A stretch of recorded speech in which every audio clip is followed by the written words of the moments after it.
Hello everyone. तो ये है हमारा ऑर्गेनिक केमिस्ट्री का थर्ड पार्ट। इससे पहले ऑलरेडी मैंने 2 पार्ट अपलोड किया है ऑर्गेनिक केमिस्ट्री के बेसिक प्रिंसिपल्स एंड टेक्निक्स पर, जो क्लास 11th का चैप्टर है। उसका लिंक जो है आपको डिस्क्रिप्शन में मिल जाएगा, आप वहाँ से दोनों वीडियोस चेक कर सकते हैं। और इस वीडियो में हम पढ़ने वाले हैं structural representation of organic compounds. तो चलिए देखते हैं कि हम ऑर्गेनिक कंपाउंड्स को कैसे कैसे रिप्रेजेंट कर सकते हैं।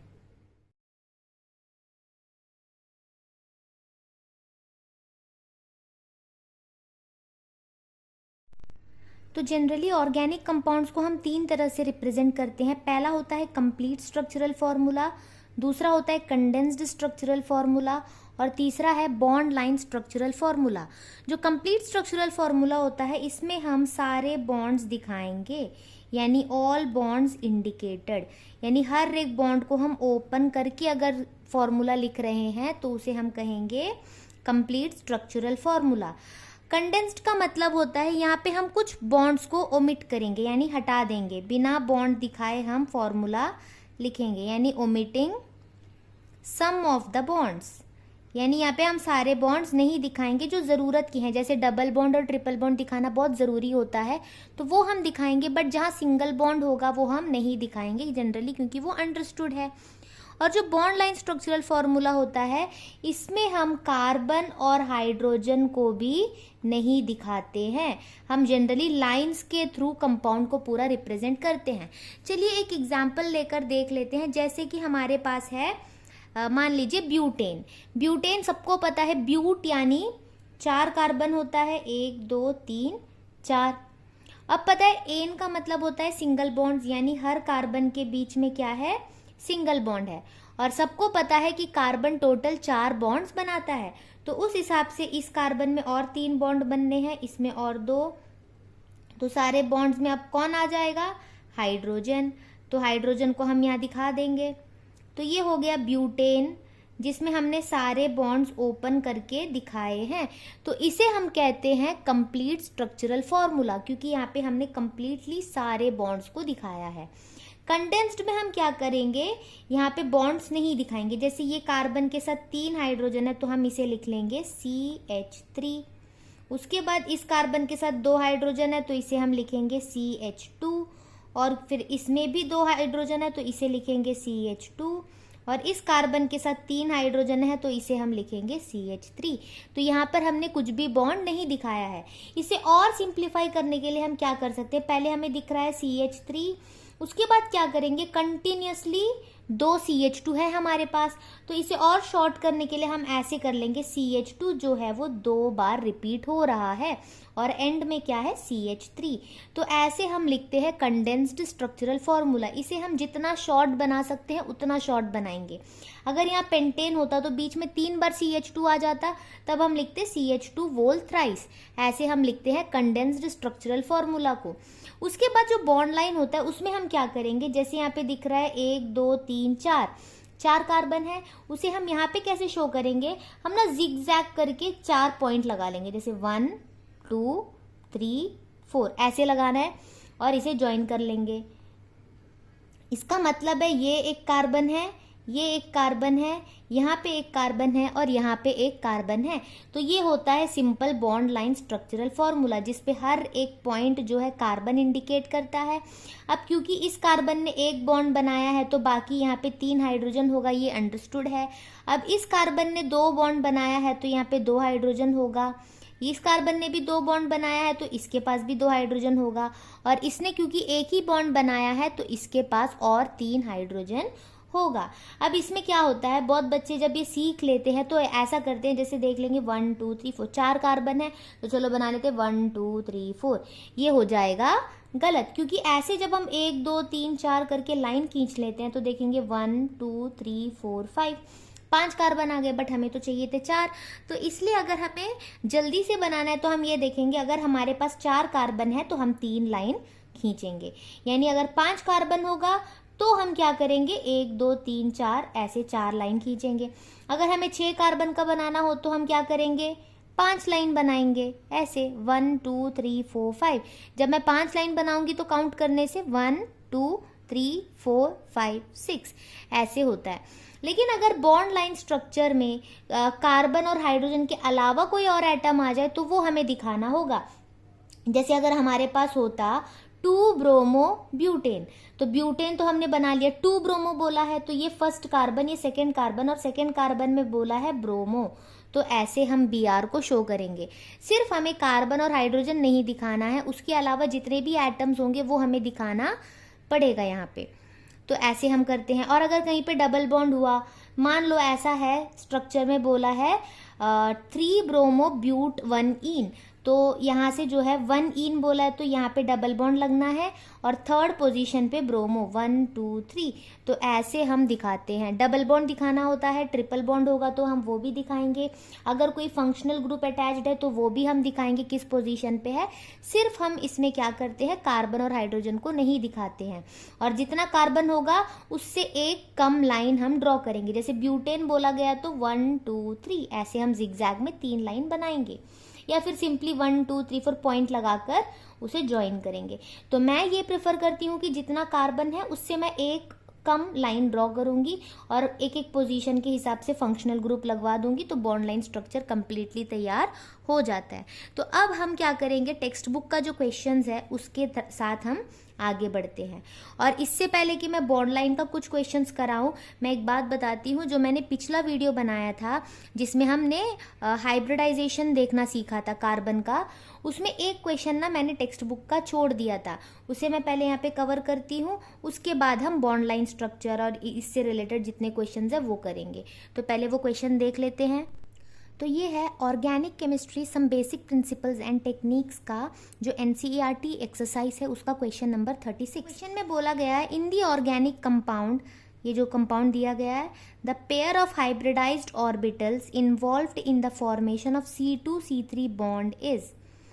हमें पेयर ऑफ हाइब्रिडाइज्ड ऑर्बिटल्स बताने हैं, किसकी फॉर्मेशन का, C2C3। तो सबसे पहले हमें यहाँ पे नंबरिंग पता होना चाहिए, और यहाँ पे जो कंपाउंड्स है उनकी जो नंबरिंग होती है वो इस तरफ से करना है या इस तरफ से करना है, उसका कुछ रूल होता है जो मैंने IUPAC नोमेनक्लेचर करवाया है, उसका भी लिंक मैं डिस्क्रिप्शन में दे दूंगी। उसमें से आप क्या करिए, वो रूल्स आप देख सकते हैं, मैं यहाँ पे बता दूंगी, पर उसमें डिटेल्ड नोमेनक्लेचर मैंने बताया है, वो भी आप चेक कर सकते हैं। तो यहाँ पे मेन काम ये होगा कि हमें काउंटिंग भी आनी चाहिए, क्योंकि अगर मैं इस तरफ से काउंट करूंगी तो 2 और 3 इसे बोला जाएगा, अगर मैं इस तरफ से काउंट करूंगी तो 2 और 3 ये होगा। तो अगर हम गलत सेलेक्ट कर लेंगे C2C3 तो हमारा जो ये आंसर है वो भी गलत हो जाएगा। तो हमें नंबरिंग करना आना चाहिए। अब अगर मैं देखूं, इस तरफ से डबल बॉन्ड दिख रहा है मुझे और इस तरफ से ट्रिपल बॉन्ड दिख रहा है, और मैंने वहां पे ये बताया था कि जो डबल बॉन्ड और ट्रिपल बॉन्ड है उसमें से जो ज़्यादा प्रायोरिटी है वो डबल बॉन्ड को मिलता है। तो जहाँ से डबल बॉन्ड को छोटा नंबर मिलेगा हम वहाँ से इसकी नंबरिंग करेंगे। तो उस हिसाब से कार्बन 1 ये है, ये 2 है, ये 3, 4, 5 और 6। मुझसे C2C3 पूछा गया है तो ये होगा मेरा C2C3, तो उसे मैं यहाँ पर ओपन करके लिखती हूँ। जो मेरा C2 है उसके लेफ्ट साइड में मुझे डबल बॉन्ड दिख रहा है और उसके साथ एक हाइड्रोजन है और फिर सिंगल बॉन्ड, फिर कार्बन नंबर 3 और कार्बन नंबर 3 के साथ 2 हाइड्रोजन है मेरे पास, और कार्बन नंबर 3 के राइट साइड में एक सिंगल बॉन्ड है। तो ऐसे मैं इसे ओपन करके लिखूंगी। अब मुझसे पूछा गया है हाइब्रिडाइज्ड ऑर्बिटल का पेयर, यानी इसका और इसका हाइब्रिडाइजेशन हमें पता लगाना है। तो इस कार्बन को अगर मैं देखूं तो इसमें 3 सिग्मा बॉन्ड है, 3 को मैं लिख सकती हूँ 1 + 2, ऐसे मैंने बताया था वहाँ पे। 1 यानी एक s ऑर्बिटल और 2 यानी 2 p ऑर्बिटल, तो इसका हाइब्रिडाइजेशन हो जाएगा sp2। और अगर मैं इस कार्बन को देखूं तो इस कार्बन ने टोटल 4 सिग्मा बॉन्ड बनाया हुआ है। 4 को मैं लिख सकती हूँ 1 + 3, इसका मतलब है एक s ऑर्बिटल और 3 p ऑर्बिटल, यानी कि ये sp3 हाइब्रिडाइज्ड है। तो C2C3 के बीच में क्या है, sp2 sp3, तो ऑप्शन नंबर C हमारा यहाँ पे करेक्ट हो जाएगा। यह है NCERT का example number 4, expand each of the following condensed formulas into their complete structural formulas. यहाँ पे बिना किसी बॉन्ड का हमें फॉर्मूला दिया हुआ है जिसे हम कहते हैं कंडेंस्ड फार्मूला। इसे कंप्लीट स्ट्रक्चरल फार्मूला में कन्वर्ट करना है, यानी हमें सारे बॉन्ड्स ओपन करके दिखाने हैं। तो ये हमने ऑलरेडी जो sigma bond and pi bond calculate करते हैं उसमें अच्छे से समझ लिया है कैसे ओपन करते हैं। तो वो वाला वीडियो देख लेंगे तो ये आसानी से समझ में आ जाएगा। ऐसे भी समझ में आ जाएगा, आप कंटिन्यू इसे देखिए। CH3, तो एक कार्बन जो है इसके साथ 3 हाइड्रोजन है, वो हम ओपन करके दिखाएंगे। तो ये हो गया CH3। फिर दिया हुआ है CH2। जब कहीं पे स्पेसिफाइड नहीं है डबल या ट्रिपल बॉन्ड तो हम मानेंगे कार्बन और कार्बन के बीच में सिंगल बॉन्ड ही है। अब इसके साथ H2 यानी यहाँ पे 2 हाइड्रोजन हम ओपन करके दिखाएंगे। अब उसके बाद है CO, और मैंने ये भी बताया था कि जो ऑक्सीजन होता है वो हमेशा 2 बॉन्ड बनाता है। अब क्योंकि ऑक्सीजन अकेला है यहाँ पे, क्योंकि O के साथ कुछ लगा हुआ नहीं है, तो वो कार्बन के साथ डबल बॉन्ड बनाएगा। अब फिर क्या है CH2 यानी इस कार्बन के साथ 2 हाइड्रोजन, और फिर है CH3 यानी कार्बन के साथ 3 हाइड्रोजन। तो ऐसे हम लिख सकते हैं कंप्लीट स्ट्रक्चरल फॉर्मूला। अब इसे देखकर कोई सिग्मा बॉन्ड कैलकुलेट करना चाहे तो भी कर सकता है। सिग्मा बॉन्ड कितने होंगे? 1 2 3 4 5 6 7 8 9 10 11 12 13 14 15। तो यहाँ पे 15 सिग्मा बॉन्ड है और सिर्फ एक ही पाई बॉन्ड है। तो ऐसे हम कंप्लीट स्ट्रक्चरल फॉर्मूला लिखकर ही sigma and pi bond calculate कर सकते हैं। सिर्फ ऐसे देखकर हम नहीं बता सकते हैं कि कितना सिग्मा या कितना पाई बॉन्ड है। तो इसका सेकेंड पार्ट चलिए देखते हैं। अब इसे हम एक्सपैंड करके लिखते हैं। पहले बोला है CH3, तो हम कार्बन के साथ 3 हाइड्रोजन दिखाएंगे। उसके बाद बोला गया है CH यानी 1 हाइड्रोजन, फिर डबल बॉन्ड दिया है, फिर CH है, फिर CH2 थ्राइस। इसका मतलब है कंडेंस्ड में मैंने बताया था, जैसे जितनी बार CH2 रिपीट होगा हम उसे एक बार लिखकर ये दिखा सकते हैं कि वो कितनी बार रिपीट हो रहा है। तो CH2 2 बार रिपीट हो रहा है, सॉरी 3 बार, तो हम 3 बार कंटिन्यूसली कार्बन लिख लेंगे ताकि गलती ना हो। अब क्योंकि CH2 है तो हर एक कार्बन के साथ 2 हाइड्रोजन अटैच करवाना है, तो जो CH2 है वो मैंने 3 बार लिख लिया, ये तो ये कंप्लीट। उसके बाद CH3 यानी कार्बन के साथ 3 हाइड्रोजन। तो ये हो गया इसका कंप्लीट स्ट्रक्चरल फॉर्मूला। तो अभी अगला क्वेश्चन देखते हैं। ये है NCERT का example number 5। For each of the following compounds, write a condensed formula and also their bond line formula. Bond line formula लिखने के लिए सबसे सिंपल होता है, हमें बॉन्ड्स मतलब ओपन करके जो होता है ना कार्बन कार्बन के बीच का बॉन्ड एटलीस्ट हम दिखाएंगे। तो पहले वैसे लिख के देखते हैं। HO यानी OH ग्रुप है, CH2 3 बार है तो CH2 CH2 CH2 CH, CH3 bracket में है यानी ये ब्रांच में है। उसके बाद CH, CH3 ब्रैकेट में यानी ब्रांच में, फिर आगे और एक CH3। तो ये है, इससे हम आसानी से बॉन्ड लाइन स्ट्रक्चरल फॉर्मूला लिख सकते हैं। अब हमें पूछा क्या गया है? Condensed formula. तो हम ये देखेंगे, पहला क्या है? HO। उसके बाद देखिए CH2 CH2 CH2 यानी CH2 जो है वो 3 बार रिपीट कर रहा है, तो मैं इसे लिख लूंगी CH2 वोल थ्राइस। उसके बाद CH के साथ CH3 अटैच्ड है, तो ऐसे जो रिपीट हो रहे हैं उसे भी हम ब्रैकेट में दिखाते हैं, और जो मिथाइल ग्रुप्स ब्रांच में होते हैं उसे भी हम क्या करते हैं? ब्रैकेट्स में दिखाते हैं। उसके बाद और एक CH हुआ। अब लेकिन यहाँ पे दोनों CH3 इसके साथ ब्रांचिंग में है ना, तो हम CH3 को 2 बार लिख सकते हैं। तो ये होता है सबसे सिंपलेस्ट वे कंडेंस्ड फॉर्मूला। अब इसके बाद हमें क्या करना है? बॉन्ड लाइन फॉर्मूला लिखना है। तो हम देखेंगे कंटिन्यूसली जो लॉन्गेस्ट चेन कौन सा है, तो ये हमारा हो गया लॉन्गेस्ट चेन। तो अब हम देखेंगे इसमें कितने कार्बन है? 1 2 3 4 5 6 कार्बन है। तो मैंने क्या बताया था? जितना कार्बन होगा उससे एक कम लाइन। तो 6 कार्बन के लिए मैं क्या करूंगी? 5 लाइन ड्रॉ करूंगी। कैसे? 1 2 3 4 5। अब इसके साथ क्या? 1 2 3 4 5 6 कार्बन हो गए। अब पहले वाला जो कार्बन है उसमें OH लगा है, यानी पहला जो कार्बन है इसमें डायरेक्ट OH नहीं लिखना है क्योंकि ये कार्बन है। इस कार्बन के साथ OH अटैच्ड है, यानी ये बॉन्ड है जो कार्बन के साथ बना हुआ है। अब क्या है? 1 2 3 4, फोर्थ कार्बन में एक मिथाइल ग्रुप, 1 2 3 4, फोर्थ कार्बन में एक मिथाइल ग्रुप, ऐसे दिखाएंगे क्योंकि ये भी एक कार्बन हो गया। और फिफ्थ वाले में भी एक मिथाइल ग्रुप, तो फिफ्थ कार्बन में भी ऐसे हम दिखाएंगे। तो ये होता है बॉन्ड लाइन स्ट्रक्चर लिखने का तरीका। अब इसमें आगे और भी कुछ पार्ट्स है, वो भी देखते हैं। तो ये है पार्ट बी। इसमें अगर हम देखें तो इस तरफ एक CN है, इस तरफ एक CN है और बीच में एक कार्बन है। तो इसका अगर मुझे लिखना हो कंडेंस्ड स्ट्रक्चरल फॉर्मूला, तो मैं क्या करूंगी? ये दिख रहा है कि ये CH के साथ एक OH अटैच्ड है ना, तो मैं लिखूंगी OH। OH किसके साथ अटैच्ड है? CH के साथ। और CH के साथ क्या अटैच्ड है? CN, जो कि है 2 बार। तो ये होता है कंडेंस्ड स्ट्रक्चरल फॉर्मूला लिखने का तरीका। इसमें मैंने क्या देखा? OH जो है CH के साथ अटैच्ड है और इस CH के साथ 2 CN अटैच्ड है, तो CN वोल्ट ट्वाइस। ये हो गया कंडेंस्ड। अब अगर मुझे बॉन्ड लाइन लिखना हो तो मैं क्या करूंगी? ये वाला जो कार्बन है उसके साथ एक CN अटैच्ड है, तो मैं यहाँ पे CN दिखाऊंगी ऐसे, क्योंकि ये कार्बन और हाइड्रोजन वाला है नहीं कि मैं उसे टर्मिनल ऐसे ही दिखा दूँ। तो ये CN हुआ। ये CN जो है एक कार्बन के साथ अटैच्ड है, वो ये वाला कार्बन है, और ये वाला जो कार्बन है वो और एक CN के साथ अटैच्ड है। तो मैं ऐसे दिखा दूंगी, 2 CN है, दोनों के बीच में एक कार्बन है और इस कार्बन के साथ एक OH अटैच्ड है। तो ये हो गया हमारा बॉन्ड लाइन स्ट्रक्चरल फॉर्मूला। या फिर मैं ऐसे भी कर सकती थी, अगर किसी को ये कंफ्यूजन हो कि यहाँ पे तो 3 कार्बन है, तो हमने 3 कार्बन के हिसाब से 2 लाइन क्यों नहीं लिया? 2 लाइन तो हमने ऐसे भी लिया हुआ है। 1 2 3 कार्बन के लिए 2 लाइन अगर हम लेंगे तो ये एक कार्बन इंडिकेट कर रहा है और इस कार्बन के साथ ट्रिपल बॉन्ड N है, तो हम यहाँ ऐसे कर सकते हैं, इसके साथ ट्रिपल बॉन्ड N और इस कार्बन के साथ भी ट्रिपल बॉन्ड N और फिर जो सेंट्रल कार्बन है उसके साथ OH। तो ये भी गलत नहीं है, ये भी बिल्कुल सही तरीका है।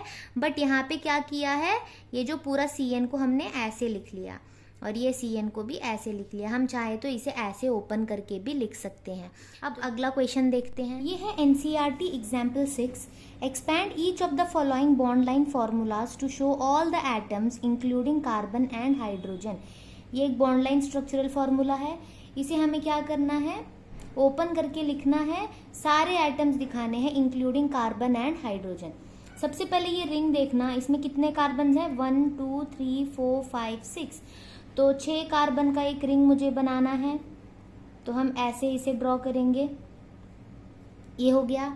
अब इसके बाद क्या है, ये जो कार्बन है वो अटैच्ड है एक कार्बन के साथ और ये वाला कार्बन अटैच्ड है 2 कार्बन के साथ, तो हम इसे ऐसे दिखा सकते हैं। ये हो गया। अब इसके बाद हमें क्या करना है? हाइड्रोजन भी दिखाना है। तो हम यहाँ पे क्या करेंगे, ये वाला जो कार्बन है इसने 2 बॉन्ड बनाया है, तो इसके पास 2 हाइड्रोजन होगा, इसके पास भी 2 हाइड्रोजन, यहाँ पर भी 2 हाइड्रोजन, यहाँ पर भी 2 हाइड्रोजन। लेकिन इस कार्बन ने ऑलरेडी 3 बॉन्ड बनाया है, तो सिर्फ एक ही हाइड्रोजन होगा। और इस कार्बन ने भी 3 बॉन्ड बनाया है, तो 1 हाइड्रोजन, यहाँ पे 3 हाइड्रोजन और यहाँ पर भी 3 हाइड्रोजन। तो ऐसे हम दिखाएंगे सारे कार्बन और हाइड्रोजन को। और अगर आप चाहो तो इसमें जितने हाइड्रोजन है उसे ओपन करके भी दिखा सकते हो। जैसे यहाँ पे इस कार्बन के साथ ऐसे करके 2 हाइड्रोजन दिखा दो, ऐसे लिखने के बजाय। बट इसमें ऐसा तो नहीं बोला कि सारे बॉन्ड्स दिखाने हैं। इसमें बोला गया है show all the atoms including carbon and hydrogen. हमें सारे एटम्स को शो करना है, तो हम ऐसे भी लिख सकते हैं, जिसमें हमने दिखा दिया है कि कितने एटम्स ऑफ हाइड्रोजन साथ में लगे हैं। ऐसे ओपन करने की कोई नीड नहीं है, क्योंकि यहाँ पे कंप्लीट स्ट्रक्चरल फॉर्मूला तो नहीं बोला है। तो ऐसे भी लिख सकते हैं, बट अगर आप चाहो तो यहाँ पे हाइड्रोजन को ओपन करके भी लिख सकते हो, तो आपकी मर्जी है। अब इसका सेकेंड पार्ट देखते हैं। तो ये सेकेंड पार्ट देखिए, यहाँ पे कितने कार्बन है? 1 2 3 4 5 6 7 8। 8 कार्बन है, तो 1 2 3 4 5 6 7 8 ऐसे पहले लगा लेंगे। अब सबके बीच में सिंगल बॉन्ड है, सिंगल बॉन्ड लगा लेंगे। उसके बाद हम क्या कर सकते हैं, हमें पता है कार्बन हमेशा 4 बॉन्ड बनाता है, तो उस हिसाब से हम इसे ऐसे दिखा सकते हैं। और सारे बॉन्ड में कौन रहेगा? हाइड्रोजन। अब सारे बॉन्ड में हम दिखा देंगे हाइड्रोजन। तो ऐसे हम इसे ओपन करके लिख सकते हैं बॉन्ड लाइन के थ्रू। अब उसके बाद अगर हम इसे थोड़ा सा सिंप्लीफाइड वे में लिखना चाहें तो हम क्या कर सकते हैं, यहाँ पे जैसे CH3 हो गया, सिंगल बॉन्ड CH2 हो गया, फिर CH2 CH2 CH2 CH2 CH2 CH3 ऐसे भी लिख सकते हैं। अगर हमसे इसे कंडेंस्ड वे में लिखने को बोला जाएगा तो हम क्या करेंगे, ये CH3 लिख लेंगे। उसके बाद कितनी बार CH2 है? 1 2 3 4 5 6 बार, तो CH2 6 टाइम्स और लास्ट में और एक CH3। तो ये है हमारा कंडेंस्ड फॉर्म। तो हम इसे ऐसे या फिर ऐसे शो करेंगे। अब थर्ड पार्ट देखते हैं। थर्ड पार्ट में हम देखेंगे ये एक कार्बन है, यहाँ पे एक कार्बन है, तो 1 2 3 4 5 5 कार्बन है। यहाँ पे हमने 5 कार्बन बना लिया। 1 और 2 के बीच में है ट्रिपल बॉन्ड, हो गया। अब पीछे से सेकेंड कार्बन में है OH ग्रुप, ये भी हमने लिख लिया। अब हम करेंगे कार्बन का जो बॉन्ड है उसे बैलेंस। अब सबके बीच में सिंगल बॉन्ड है वो लगा लेंगे। अब हमने ये देखा कि ये जो कार्बन है इसने 3 बॉन्ड बनाया है, तो इसके पास एक बॉन्ड हाइड्रोजन का होगा। इस कार्बन ने चारों बॉन्ड बना लिए हैं, तो यहाँ हाइड्रोजन नहीं होगा। इसने 2 बॉन्ड बनाया है, तो इसके पास 2 हाइड्रोजन होगा। इसने 3 बॉन्ड बनाया है तो 1 हाइड्रोजन। इसने 1 बॉन्ड बनाया है तो यहाँ पर होगा 3 हाइड्रोजन। तो ऐसे हम दिखाएंगे। अब इसे अगर हम देखें तो हम इसे ऐसे भी लिख सकते हैं, जैसे यहाँ पे ये कार्बन दिख रहा है, ये कार्बन यहाँ पर जैसे हमें दिख रहा है हम बस वैसे वैसे कार्बन लिखते जाएंगे। सिंपल सा चीज है। अब उसके बाद क्या होगा, इस कार्बन के साथ 3 हाइड्रोजन, इसके साथ 3 हाइड्रोजन। इसने 3 बॉन्ड बनाया है तो इसके साथ 1 हाइड्रोजन होगा। अब यहाँ पर 3 हाइड्रोजन, यहाँ पर भी 3 हाइड्रोजन, और इसने 3 बॉन्ड बनाया है तो चौथा बॉन्ड हाइड्रोजन का होगा। बट हम इसे ऐसे भी कर सकते हैं, अगर मैं इसे कार्बन नंबर 1 लिख दूँ तो ये होगा मेरा कार्बन नंबर 2, ये होगा 3 और ये होगा 4। कंटिन्यूसली 4 कार्बन है तो मैं ऐसे भी लिख सकती हूँ। मैंने लिखा 4 कार्बन। उसके बाद मैंने देखा सेकेंड कार्बन में एक CH3 है और थर्ड कार्बन में भी एक CH3 है, यानी कार्बन है तो CH3 ही होगा। अब सबके बीच में सिंगल बॉन्ड।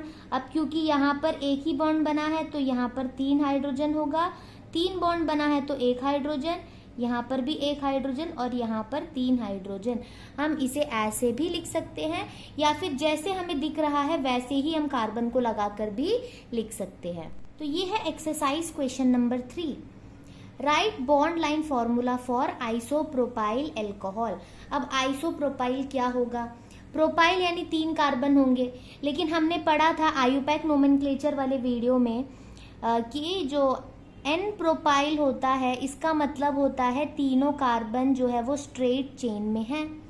अब आइसोप्रोपाइल क्या होता है, वहां मैंने ये बताया था कि एक कार्बन के साथ 2 कार्बन ऐसे अटैच्ड होंगे, यानी ये जो कार्बन है उसके साथ 2 कार्बन अटैच्ड होंगे, तो ऐसे वाला जो स्ट्रक्चर होता है इसे हम कहते हैं आइसो, यानी इस कार्बन में 2 मिथाइल ग्रुप लगा होगा ऐसे L मॉडल में, तो ये होता है आइसोप्रोपाइल।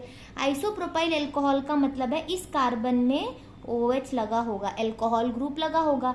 अब ये हो गया आइसोप्रोपाइल अल्कोहल, बट इस कार्बन में और एक हाइड्रोजन आना बाकी है, वो हम दिखा सकते हैं।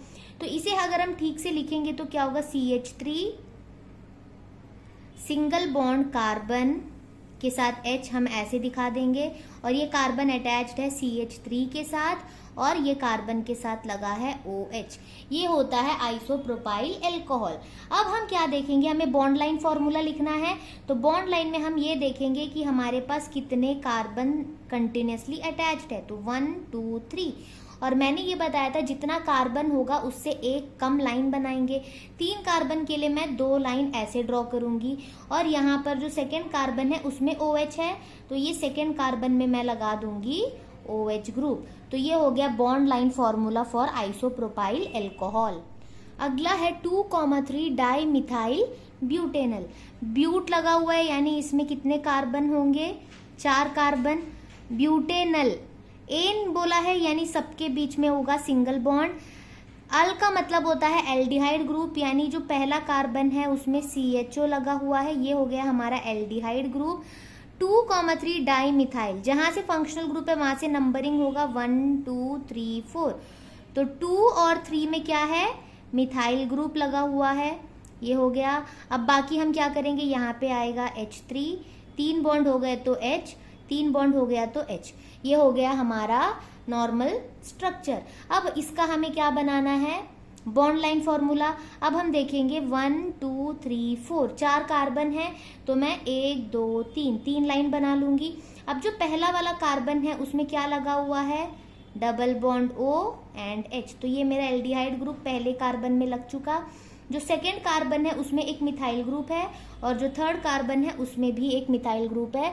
तो ये हो गया मेरा बॉन्ड लाइन स्ट्रक्चरल फॉर्मूला। अगला है हेप्टेन 4 ओन। तो हेप्ट का मतलब होता है 7 कार्बन, तो हम इसे डायरेक्ट करके देखते हैं। हेप्ट यानी 7 कार्बन, 7 कार्बन के लिए हम 6 लाइन खींचेंगे, 1 2 3 4 5 6। अब देखेंगे तो 1 2 3 4 5 6 7 एटम्स हो गए। उसके बाद एन यानी सबके बीच में सिंगल बॉन्ड है। 4 ओन यानी फोर्थ कार्बन में कीटोन ग्रुप है, यानी 1 2 3 4, फोर्थ कार्बन में हो गया double bond O, ketone group. तो ये होता है हमारा बॉन्ड लाइन स्ट्रक्चरल फॉर्मूला। अब हम अगला क्वेश्चन देखते हैं। यह है एक्सरसाइज का question number 7। Give condensed and bond line structural formulas and identify the functional group if any. तो हमें यहाँ पे नाम दिया हुआ है, पहले हमें इसका फॉर्मूला देखना होगा, फिर उसे हमें कंडेंस्ड फॉर्म में और बॉन्ड लाइन के फॉर्म में दिखाना है, और ये भी बताना है कि उस कंपाउंड में कोई फंक्शनल ग्रुप है या नहीं। तो सबसे पहले हम क्या देखेंगे, वर्ड रूट क्या है यहाँ पे, पेंट। पेंट यानी क्या होगा, 1 2 3 4 5 कार्बन। एन का मतलब है सभी के बीच में सिंगल बॉन्ड। उसके बाद क्या देखेंगे, 2,2,4 ट्राई मिथाइल, यानी सेकेंड पोजीशन पे एक मिथाइल, दोबारा 2 दिया यानी सेकेंड में और एक मिथाइल, एंड फोर्थ कार्बन में एक मिथाइल। तो ऐसे हम लिखेंगे, हाइड्रोजन बैलेंस कर लेंगे हम यहाँ पर, ये हो गया। अब लेकिन हमें लिखना क्या है, इसका कंडेंस्ड फॉर्म पहले हम लिखते हैं। कंडेंस्ड में हम ये देखेंगे कि जो ये कार्बन है इसके साथ 3 मिथाइल ग्रुप अटैच्ड है ना, तो हम ऐसे लिखेंगे कि ये जो मिथाइल ग्रुप है ये 3 बार हो गया, ये अटैच्ड है इस कार्बन के साथ, और ये कार्बन के बाद है एक CH2 ग्रुप, और फिर है एक CH ग्रुप, और CH के साथ 2 CH3 अटैच्ड है, तो CH3 को हम लिखेंगे ट्वाइस। ये हो गया कंडेंस्ड। अब अगर मुझे लिखना हो बॉन्ड लाइन, तो मैं देखूंगी टोटल ये लॉन्गेस्ट चेन में कितने कार्बन है, 1 2 3 4 5, तो मैं 4 लाइन खींचूंगी 5 आइटम्स के लिए। अब सेकेंड कार्बन में 2 मिथाइल है, यानी ये सेकेंड कार्बन में 2 मिथाइल ग्रुप, और फोर्थ कार्बन में एक मिथाइल ग्रुप। तो ये हो गया इसका बॉन्ड लाइन फॉर्मूला। तो ये था हमारा bond line formula first part का। हमसे ये भी तो पूछा गया था कि इसमें कोई फंक्शनल ग्रुप है या नहीं। तो अगर आप यहाँ पर देखेंगे ना कोई फंक्शनल ग्रुप है, तो इसमें नो फंक्शनल ग्रुप, तो यहाँ पे कोई फंक्शनल ग्रुप इसमें नहीं लगा है। अब इसका सेकेंड पार्ट देखिए, 2 hydroxy 1,2,3 propane try carboxylic acid.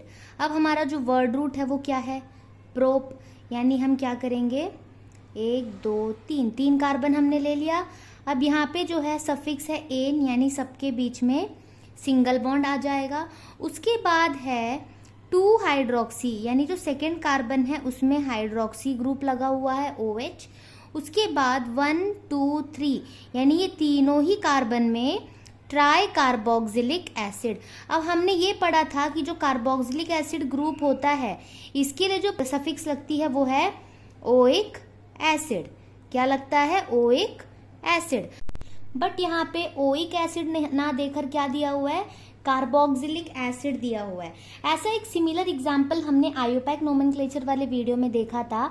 जैसे CHO ग्रुप के लिए हम लिखते हैं एल, पर किसी जगह पर दिया हुआ था कार्बेल्डिहाइड। ये हम कब लगाते हैं, ये हमने सीखा था कि CHO ग्रुप के लिए एल कब लगता है और कार्बेल्डिहाइड कब लगता है। मैंने वहाँ पे ये बताया था कि जो कार्बन होता है एल्डिहाइड ग्रुप का, उसे अगर हम नंबरिंग में इंक्लूड करते हैं, यानी अगर इसे कुछ नंबर देते हैं तो उसे एल लगाएंगे।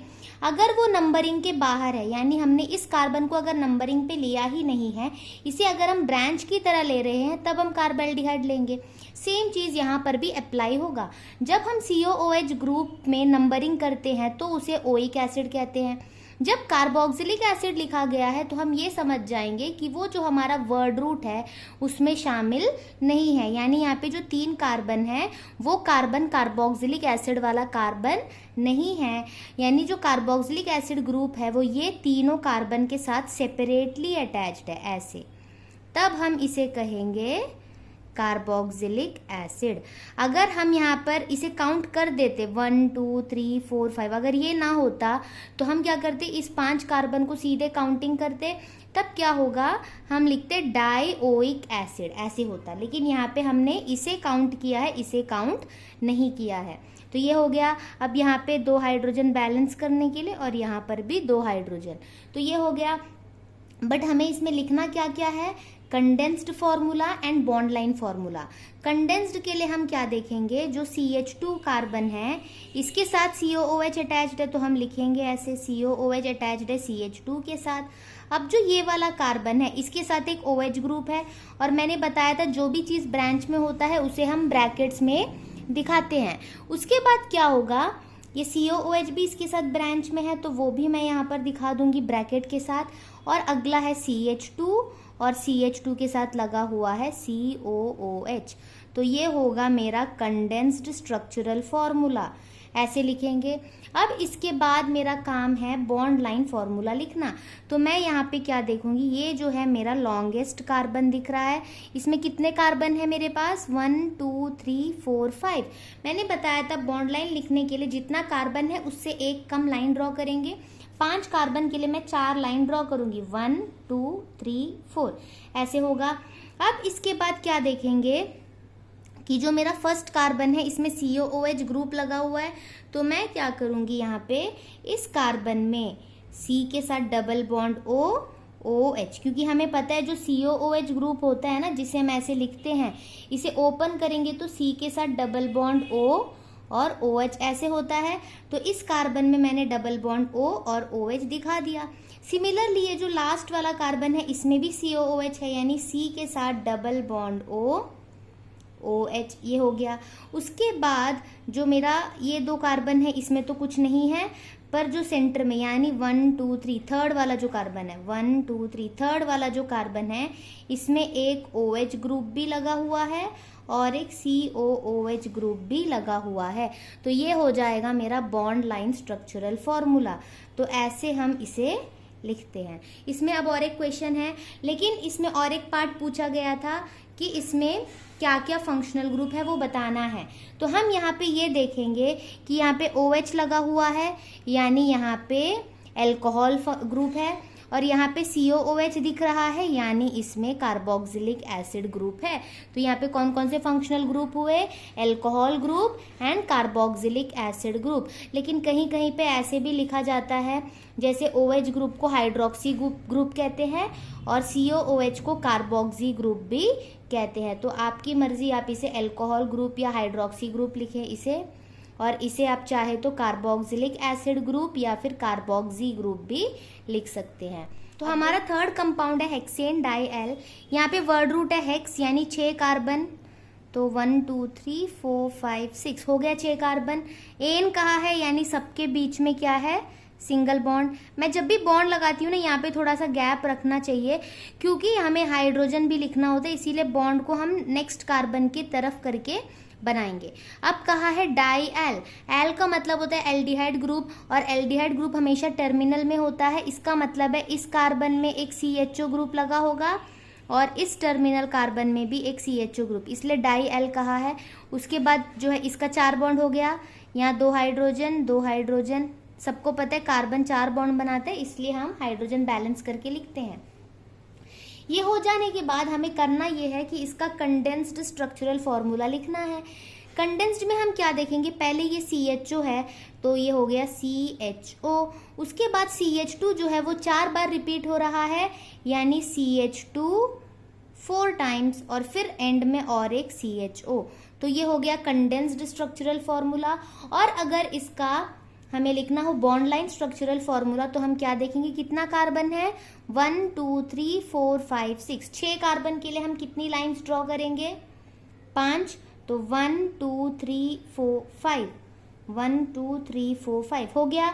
उसके बाद जो पहला कार्बन है इसमें डबल बॉन्ड O और H, ये हो गया CHO ग्रुप, और इस तरफ के जो लास्ट कार्बन है उसमें भी double bond O and H हो गया, और कहीं पे कोई ब्रांचिंग है नहीं, तो ये बन गया हमारा bond line structural formula.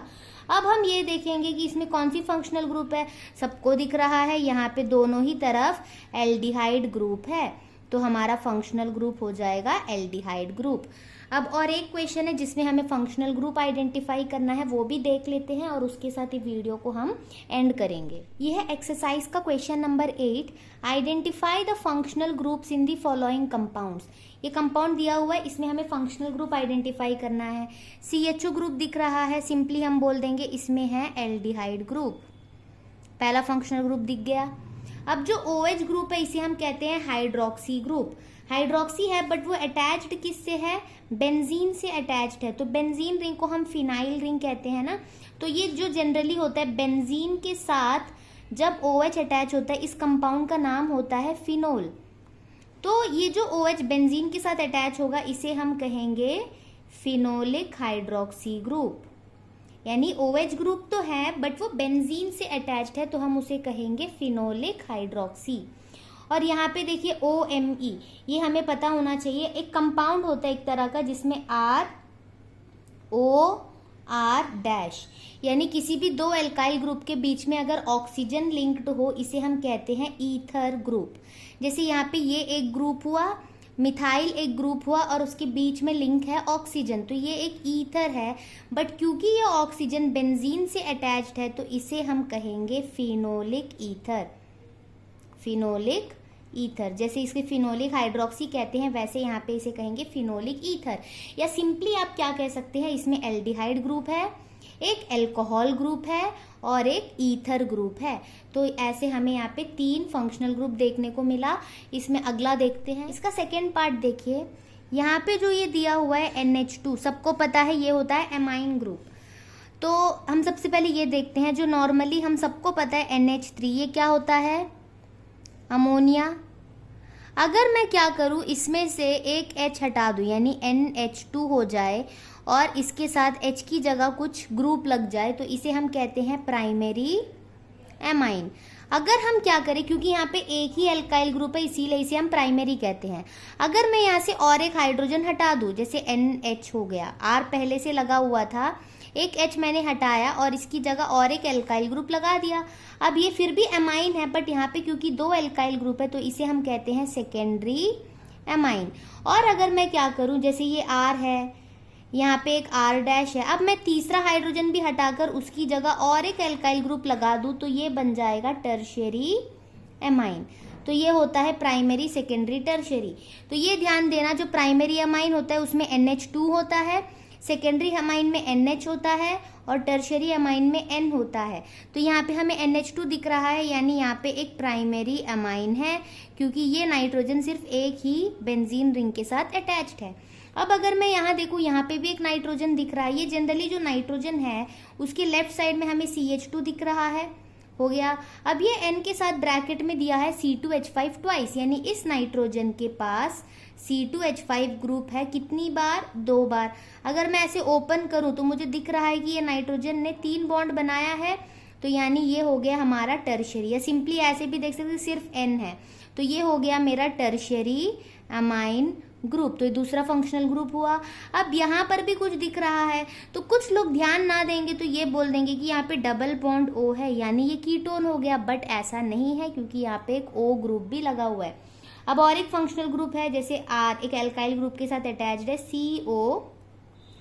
COOR' यानी कार्बन के साथ डबल बॉन्ड O है और एक ऑक्सीजन है और ऑक्सीजन के साथ एक एल्काइल ग्रुप, कार्बन के साथ भी एल्काइल ग्रुप, ये होता है हमारा एस्टर ग्रुप। अब अगर हम यहाँ पर देखें, ये एक पूरा एल्काइल ग्रुप मान लो R, C double bond O, ये पूरा R, तो ये हो गया एक एस्टर ग्रुप। तो यहाँ पर ये क्या है, ये है हमारा एस्टर फंक्शनल ग्रुप।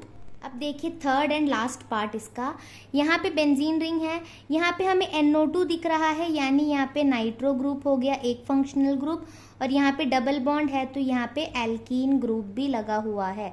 तो ये 2 हो गए हमारे यहाँ पे। अब इसके साथ क्वेश्चंस तो कंप्लीट हो गया। अगर आपको कोई टॉपिक रेकमेंड करनी हो, जैसे आप चाहते हो कि मैं किसी पर्टिकुलर टॉपिक पे वीडियो बनाऊं, तो आप मुझे बता सकते हो, क्योंकि मैंने अभी जस्ट यूट्यूब पे वीडियोस अपलोड करना शुरू किया ही है, तो सडनली मैं सारे टॉपिक्स तो कवर कर नहीं पाऊंगी। मैं धीरे धीरे बेसिक्स से शुरू कर रही हूँ। पर अगर आपको किसी टॉपिक की अर्जेंट नीड है, जैसे आपका कोई टेस्ट हो गया या आपको किसी एग्ज़ाम्स की प्रिपरेशन करनी है और उसके लिए आपको कोई टॉपिक का एक्सप्लेनेशन चाहिए, तो आप मुझे कमेंट में बता सकते हैं, या फिर आप इंस्टाग्राम में मुझे डीएम भी कर सकते हैं कि आपको किस टॉपिक पे वीडियो चाहिए, और मैं कोशिश करूँगी कि मैं उस टॉपिक पे भी वीडियो अपलोड करूँ।